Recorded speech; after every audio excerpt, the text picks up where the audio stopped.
Well, let's take a look at some news. So there was a flaw in the United Kingdom website for a long time, and it's incredibly simple. Web filing, which I guess might be filing taxes, I'm not sure what it is, but the point is it reveals it reveals information about other companies in an incredibly simple way. You can log in to your account and then offer to file taxes on behalf of someone else. It will ask you for a PIN, which you don't have, but if you just go back to your profile page, you're now on the other person's profile page. And if you study web app hacking, which I teach a course in, this is called insecure direct object access. Clearly, they did not put permissions on the pages that required you to be logged into the right account to view it. So it's possible to get into that account without being logged into the right location, and this means they just have a parameter that measures who you are that doesn't require logging in to set that parameter. It's a common flaw. So this guy went to court in London, and he was wearing smart glasses, and somebody was coaching him on everything to say on the witness stand, but his smart glasses lost the Bluetooth connection to his phone, so his phone started talking out with the instructions, and then he just lied outrageously. He claimed it was ChatGPT. He claimed he didn't know who the person he'd been calling was that was sending him instructions. And I don't mention any punishment for him. The judge just threw out his testimony. In America, I think unless you're a billionaire, you would get punished for lying that much in court. You get contempt of court and probably locked up for a while. Anyway, so this is quite reasonable, although to be fair, it wasn't really random strangers. They did this with college students, and they found they wanted to see how it would ease the loneliness of college students. And so they tried three things. They tried journaling, just one line a day, and they tried talking to ChatGPT, and they tried texting another random student. And they found the texting another student decreased loneliness by 9%, and the other two things only decreased it by 2%. So this is an interesting study because I would have expected, ChatGPT might well alleviate loneliness. A lot of people make their friend out of an AI. It's just that it's a really bad friend and it encourages you to do bad things. But anyway, you'd certainly be better talking to a real human than talking to an AI for friendship. However, they are now making Terminators. They're making robot soldiers to fight on the front lines powered by AI. They've sent two of them to do surveillance missions on the front lines in Ukraine, and that's a real military job. They don't yet have weapons to shoot people, but that's the next thing because they already have AI drones in Ukraine that blow up installations autonomously with no human in the loop. Exactly what Anthropic will not let the US military do with their AI. And so BuzzFeed is going broke. 3 years ago, they decided to fire all their staff and just use AI to write the articles, and the result is the articles are terrible, nobody cares, and their stock price has fallen down below $1, and they say they're probably just going to have to shut down shop entirely. This is, I think, likely to have a lot more of this with people that fire their staff and try to replace them with AI, because the current generation of AI is not good enough to replace a human, and an incredible number of companies seem to have to find this out the hard way. So Instagram, there was an internal discussion on Instagram where they said, you know, we don't think you should be encrypting Instagram chat messages end to end, because on Instagram, it's a social network, so children meet adults, and some of those adults are predators, and they lure the children into private chats and then tempt them off to face-to-face meetings where bad things happen. And so what you ought to do is not encrypt the messages so we can monitor the messages for harmful content. And that argument won, and Instagram is going to remove the encryption on messaging in Instagram in May.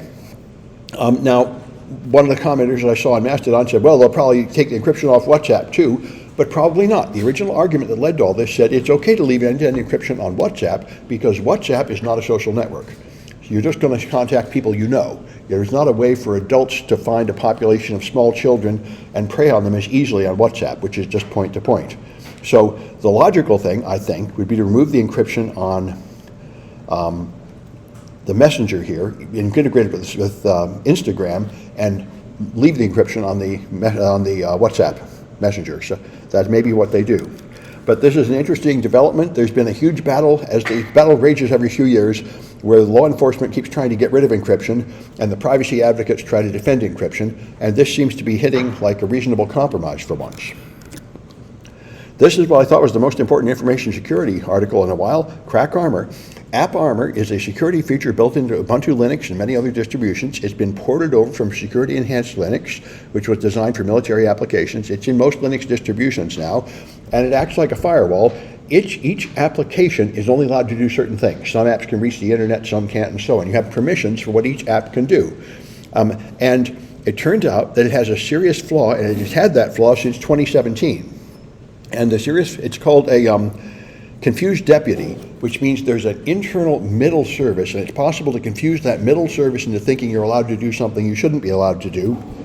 And by this, you can escalate to root, overcome kernel protections, and escape containers, which is real important because everything you talk to on the web is now a Docker container.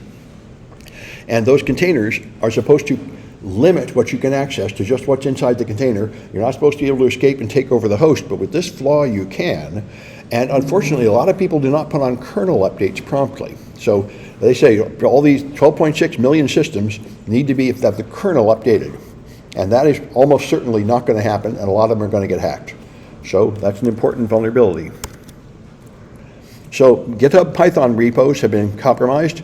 This is a very common thing these days, supply chain attacks. They managed to change the code, so now when you load a library for your Python project, you're getting a poisoned library. This happens a lot to Python libraries and NPM libraries, and I'm not aware of any good solution. This is ridiculous. We really need something like antivirus for Python libraries, where it will scan them somehow and warn you if they're malicious. And right now, you don't have that, but I don't know how anybody can code Python without installing libraries from PyPy, and right now, there's no good solution. You're just counting on the people there to clean the malware out of the libraries, and they do what they can, but it's not perfect. It reminds me of the Android Play Store or the Google or the Apple App Store. You just trust them to clean that store. You install something from the store, you think it's good. In the case of Apple, it almost always is. They're quite effective at cleaning out the store. Google is much less effective. A lot of stuff in the store is in fact malicious, although Google is changing the rules of their store to imitate Apple's rules to try to make it cleaner. So it may improve in the future. I've been talking about this for 20 years at least. It is illegal for European companies to use American services because Europeans have no privacy rights here. The government can totally spy on them, and that violates European privacy laws. So they had a whole series of temporary legal workarounds, temporarily authorizing them to use American services over and over again, despite the fact that it plainly violates European privacy law. And a reason for that is because there was no equivalent European service. Now somebody has finally made an Office cloud product in Europe to replace Office 365. And this is the beginning, one hopes, of them developing different stuff, and I think this is certainly going to be a consequence of the Trump administration. One thing I hear from the people in Europe listening to the podcast is that most American officials have no idea how angry Europe is at us. I mean, we violated NATO, we threatened to invade Greenland. Now Trump insults the British Navy that was going to help us in Iran and then goes begging for help. After rejecting them, they said Europeans really noticed this stuff and they are very, very angry at Americans, and maybe they're going to be angry enough to actually make their own version of American cloud services. So you don't have to trust us anymore because we're clearly not trustworthy. And here's an interesting offer. Ransomware is now done in an affiliate model. A company controls the ransomware and they lease it out to a person who then attacks someone and deploys it, and they take a share of the profits, but these people provide the software and usually they handle the money. But this is what BQT lock is, but they have now declared that they will let anybody use it for free if you attack Israeli targets because they're pro-Iranian. So this is the equivalent of letters of marque, which is what happened in previous wars where you authorize piracy against your enemy as a way to increase your army.